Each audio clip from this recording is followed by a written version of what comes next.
position is so important because that position you didn't merit, but you received it even by simply believing on what God has already done to you. Remember, Jesus came to do the work. And he says, I must do the work that my Father sent me. John chapter 4 and verse 34, he's speaking to the woman at the well. He said to the disciples, he said, I must do the work that he sent me, and I must finish the work. In the book of John chapter 17 and verse 30, he says, when he was almost finishing his work, John chapter 19 and verse 30, he says something concerning the same. Remember, when Jesus therefore had received the vinegar, he says, I have finished. If you go to verse 29, he says he was talking about the end of his work. Now, let's start from verse 28. Amen. After this, Jesus, knowing that all things were now accomplished, that the scripture might be fulfilled, he says, I do what? I does. He accomplished everything concerning us. And so we need to know the true nature of our Father. We must know our identity in Christ, and we must also know our position in Christ Jesus. And we have talked about 20 things that accompany our salvation, or what Jesus did for us. And today we go to number 23. Please endeavor to check the previous teaching that we have gone through. In number 23, we talk about something that is there. We say, number 23, we have been made into a temple of the Holy Spirit. We have been made a temple of the Holy Spirit. Remember, before Jesus came, the children of Israel, they had something that is called a shadow. And this shadow was also a type, it was a shadow of the good things that is to come. Hebrews chapter 10 and verse 1, the Bible says, all those things, they were shadow. Hebrews chapter 10, the Bible says, for the Lord having the shadow of the good things to come, not the very image of these things, can never be those sacrifices which were offered year by year, continually comes, the comers there to be made perfect. The next verse, he said, for them, they have not ceased to offer them, because the worshippers once purged should have no more conscience of sin. Remember, the tabernacle that they were meant to make, God was dwelling there, but it was not the real one. Amen. The Bible says Moses was told to build after the pattern that was shown in heaven. The Bible says in Exodus chapter 25 and verse 8, God was instructing Moses about building this tabernacle, or the tabernacle.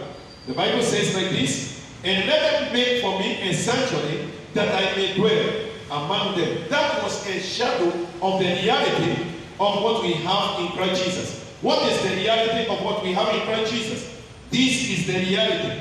The reality is in the book of 1 Corinthians, in the book of 1 Corinthians chapter 6 and verse 19, this is the reality of what we have in Christ Jesus. The Bible says, 1, know ye not that your body is the temple of the Holy Ghost, which is in you, which you have of God, and you are not of your own. Your body has now become the temple of the Holy Ghost.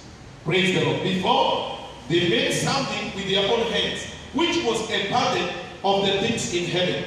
But when Jesus came, he built the real one, and he came and made his dwelling in us. We are the temple of God. The Bible says also in the book of 1 Corinthians chapter 6 and verse 17, I think it should be there. Verse 17, put it in the New Living Translation. The Bible says like this. Hallelujah.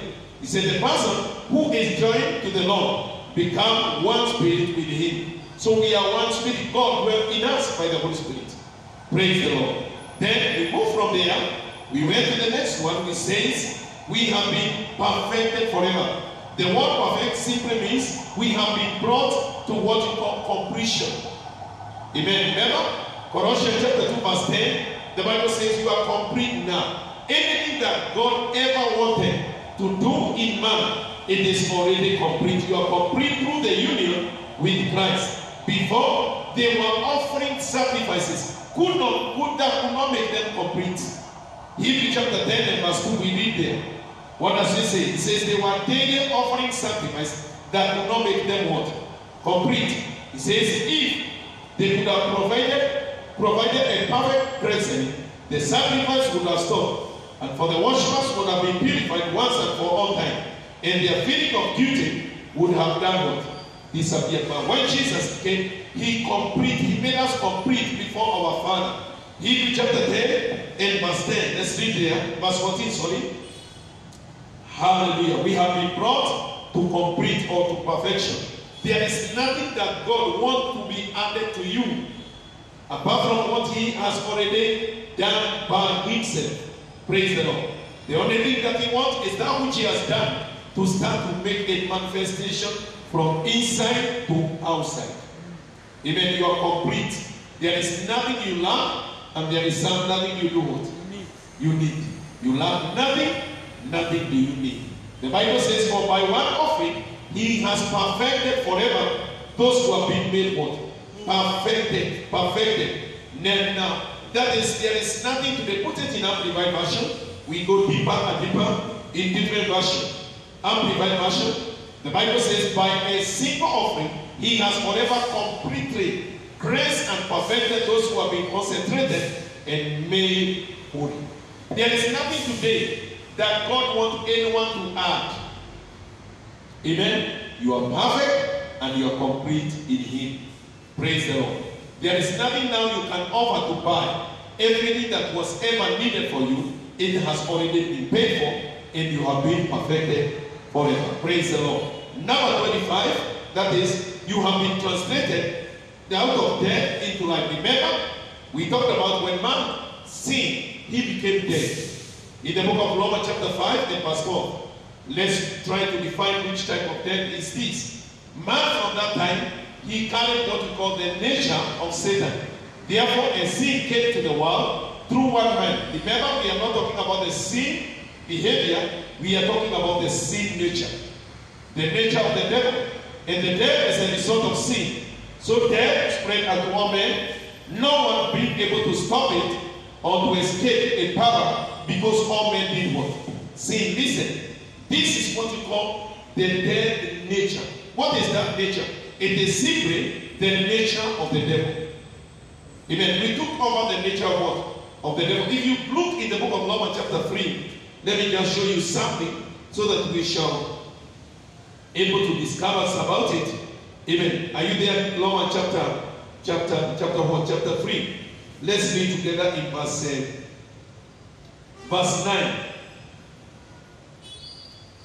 Verse 10, sorry. Let's read together from verse 10. You shall see. And said, it is written, none is righteous, just and truthful, and upright, and continuous, no, not one. The next verse, it says, no one understand, no one intelligibly discern and comprehend, no one seek out God. The next verse 12, all have turned aside, together they have gone wrong, they have become unprofitable, worthless, no one does right, not even what? One. That is the nature. I want you to continue reading so that you shall see. Their throat is yearning grave. They use their tongues to deceive, to mislead, and to deal treacherously. The venom of the acid beneath their lips. Then verse 14. Their mouth is full of cursing and bitterness. Then their feet is swift to shed what? Blood. Then destruction as it dashes them to pieces. Amen. And misery mark their ways. The next verse is they have no experience of the way of peace. They don't knowing nothing about peace. For the peaceful way, they don't even recognize. The next verse, he says, there is no fear of God before their eyes. Verse 19, we learn from there. Now, we know whatever the Lord says, the Lord came to show man he is self-centered.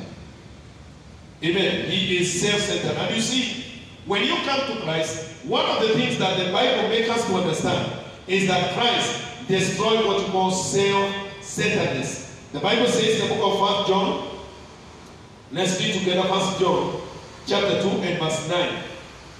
Amen. You have been born again. You have eternal life. You have been turned from life to death. It says, whosoever says is in the light and yet hate his brother. Now there is a verse 14. And let me jump to verse 14. Please. Amen. I like, is it that one? I'm looking for the one that says we have moved from what you call death unto life. 1 John. Let me just see it. 1 John chapter 2. We talk about we have moved from death to life because we, verse 10.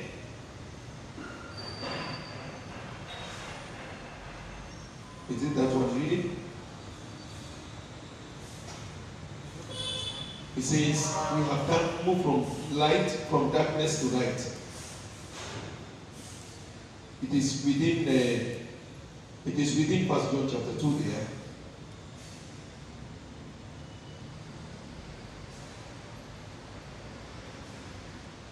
We have moved from light into what we call from death into life because we love our brethren. Amen. Now, I will see it, but the Bible says that we have moved, we abide in the right, we have moved from life from death to life because we are able to love our brethren. I will be able to see it and then we shall share more and more about it because we love our brethren. It should be 1 John chapter 2, within there from verse 1 up to verse 10 there. Amen. Now, and the Bible says we have been translated out of death into life. That is John chapter 5 and verse 24. Let's read there again. John chapter 5 verse 24. Amen. The Bible says, put it in the New Living Translation. That one is too small for us to read. Amen. It says, I assure you, those who listen my message and believe in God who sent me have eternal life. They will never be condemned for their sins, but they have already passed from death unto what? To life. That is what actually happened to us in the book of Ephesians chapter 2 verse 1. Then we jump to 4 and 5. Amen. Ephesians chapter 1, you are dead, doomed forever because of your many sin. Then verse 4 to 5. Amen. Verse 4 to 5. Are you there? Let's read together. God is so rich in mercy, and He loved us so much. Then the next verse, even when we were dead because of our sin, He gave you life when He raised Christ from the dead. Only by God's special favor that you have been done what? You have been saved. He raised you. You are dead because of your sin. He gave you life. You have moved from what you call dead into what? To life. May God help you from today in the mighty name of Jesus Christ. The Bible says also, he that hated his brother abided in what? In darkness. Amen. We have moved from life, from death unto life, because we are able to love our brethren. May God open your eyes and understand that one. Amen. Then the next one, we have been born again. Remember, Jesus spoke to Nicodemus in John chapter 3 and verse 6 and 7. He says, for you to enter the kingdom of God, you must be born again. This is not the natural birth. The Bible says human can produce only human life, but the Holy Spirit gives new life from heaven. The next verse, he says, so don't surprise at my statement that you must be born again. Born again is to receive the life that is from God. How does it come? In the book of 1 John, 1 Peter chapter 1 and verse 3.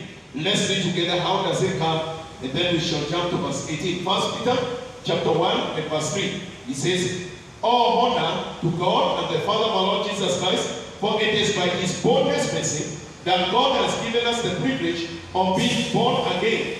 Being born again. Now we live with a wonderful expectation because Jesus Christ rose again. How do we get born again? Amen. 1 Peter chapter 1 and verse 18. Talk about how did we receive salvation. Hallelujah. It says, for you know that God has paid a ransom to save you from earthly life. From earthly life you inherited from your ancestors. And the ransom He paid was not mere gold and what? Silver. The next verse. He paid for you with the precious blood of Christ Jesus, the sinless and spotless Lamb of God. That is what He paid. Amen. And what is that one? Let's continue reading. God chose Him from this purpose not before the works began, but now in these final days He was sent to the earth for all to see. and did this before you. Verse 21. Though Christ you have become to trust, and because God has raised Christ from the dead and given the great glory, your faith and hope can be present confident in God. Verse 22. We shall continue going like that. Now you can have sincere love on each other as brothers and sisters, because you are present from your sin when you accepted the truth of the good news. See to it that you really do love each other intensely with all your heart. Then the next verse, he says, for you have been born again, for you have a new life, for your new life did not come from your earthly parents, because the life that they gave you will end up in what? In death. But this new life will last forever, because it comes from eternal living word of God. What is this eternal living word of God? Verse 25. Amen. It says, all the prophets says, people are like grass that they die away, and their beauty fades away quickly as the beauty of the worldly flowers. The grass withers and the flower falls away. But now, verse 25, but the word of the Lord will last forever. And that word is the good news that was preached unto you. How did you receive salvation? By hearing the word, the good news. That is how you became born again.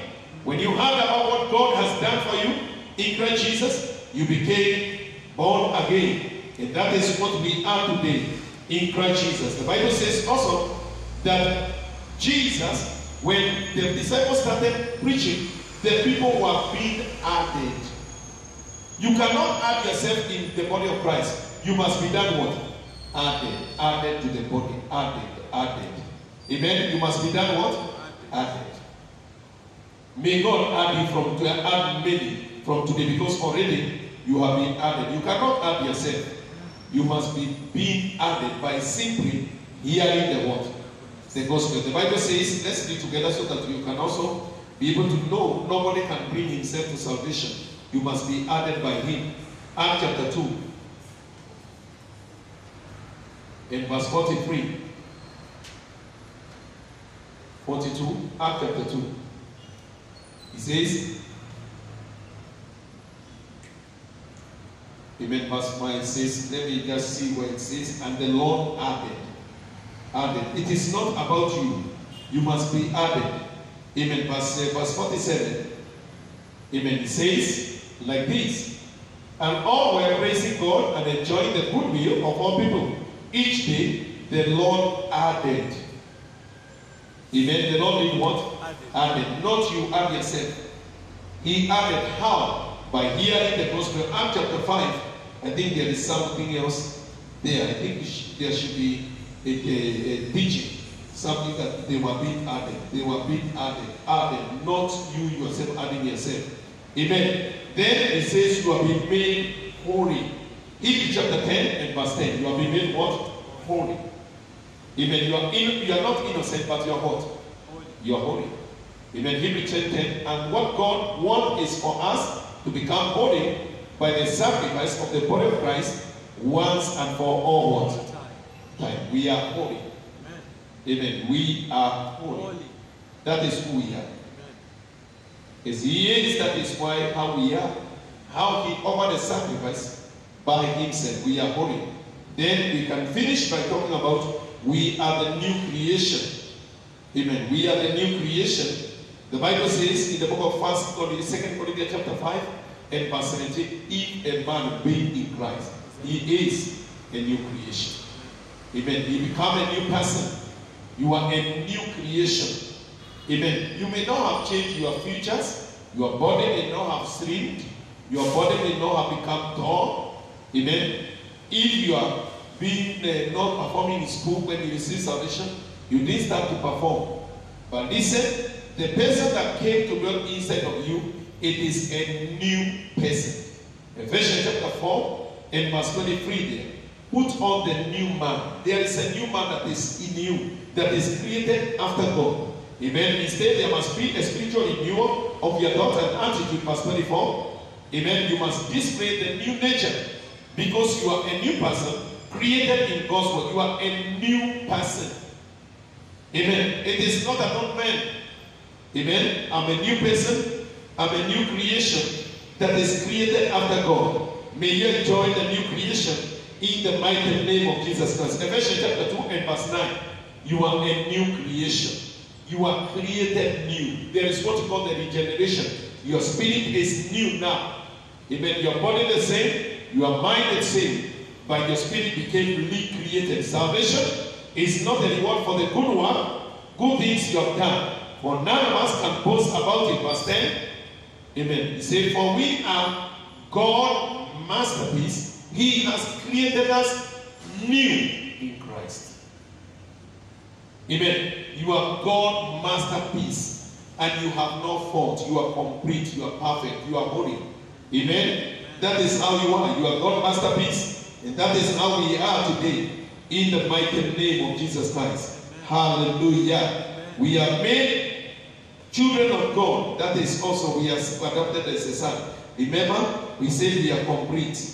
The last one we can talk about, we are made heirs of God. Let me just read that one. We are made heirs. Galatians chapter 4 and verse 4 to 5. We are heirs of God in Christ Jesus. Hallelujah. The Bible says, but when the night came, God sent his son, born of a woman, subject to the law. Amen. God sent him to buy freedom for us who we are slaves to the law, so that he could adapt us into his very own children. Then verse 6, and because you Gentiles have become his children, God has sent the spirit of his son into your heart. Now you can call God your dear Father. Amen. The next verse, let's read together. And you are no longer a slave, but God's own child. And since you are his child, everything he has belongs to you. Amen. Romans chapter 8 and verse 17. You are heirs now. You are heirs. The Bible says, and since we are his children, we share his treasure. For everything God gave his life into him, his son, Christ, is ours too. But if we are to share his glory, we must also share his what? Suffering. You must die to self. But for his inheritance, his treasure, it belongs to you also. May the Lord bless you. May the Lord do you well. Please, we shall continue there on Monday, and then we shall be able to finish everything that is called our heritage in Christ Jesus. Otherwise, I'm so grateful. My name is Pastor Eliud Karanja, Garden of Faith of Jesus Vineyard Church, Eldoret. Please endeavor to come and join us on Sunday. You will be blessed. And if you are far, you can join us online. May God bless you and may God be with you. Shalom.